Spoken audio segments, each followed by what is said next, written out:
বর্তমান সময় কিন্তু আমরা অনেকে ফ্রিল্যান্সিং করে থাকি, কিন্তু আমাদের একটা সময় দেখা যায় যে বিভিন্ন অ্যাকাউন্ট ক্রিয়েট করার পর হয়তো বা আমাদের কোনো একটা ভুলের কারণে কিন্তু আমাদের সেই আইডিটাকে কিন্তু আমাদেরকে ডিলিট করতে হয়। সো আজকে মূলত আমরা দেখাবো আপনারা কিভাবে খুব সহজে আপওয়ার্ক আইডিগুলোকে আপনারা কিভাবে একদম পার্মানেন্টলি ডিলিট করতে পারেন। সো তার জন্য আপনাকে ছোট্ট একটি ভিডিও একদম শেষ পর্যন্ত দেখতে হবে, এবং আপনি যদি আমাদের এই চ্যানেলের নতুন দর্শক হয়ে থাকুন অবশ্যই লাইক বাটন ক্লিক করে অবশ্যই সাবস্ক্রাইব বাটন টাচ করে অবশ্যই বেল অপশন টাচ করে অবশ্যই অল সিলেক্ট করে দিবেন। তো বন্ধুরা চলুন শুরু করা যাক।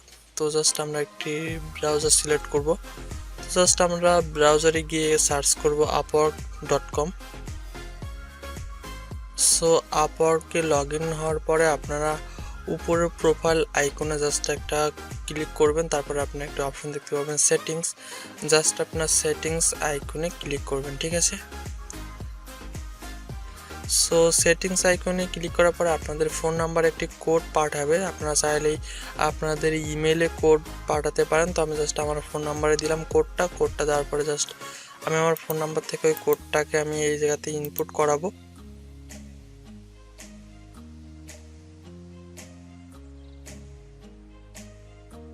সো কোডটাকে ইনপুট করানোর পরে জাস্ট আমি নেক্সট করব। সো নেক্সট করার পরে মূলত আপনার আপওয়ার্কের যে পাসওয়ার্ডটা ছিল জাস্ট আপনি আপনার পাসওয়ার্ডটাকে দিয়ে দেবেন, তারপর জাস্ট আপনি কন্টিনিউ করবেন, ঠিক আছে।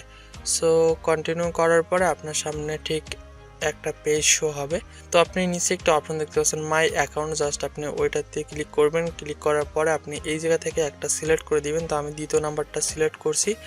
সিলেক্ট করার পরে জাস্ট আমি এখান থেকে তারপর আমি এখানে ক্লিক করে দিচ্ছি। ক্লিক করার পরে আপনারা খুব সহজেই দেখতে পাবেন, একটু টাইম নেবে।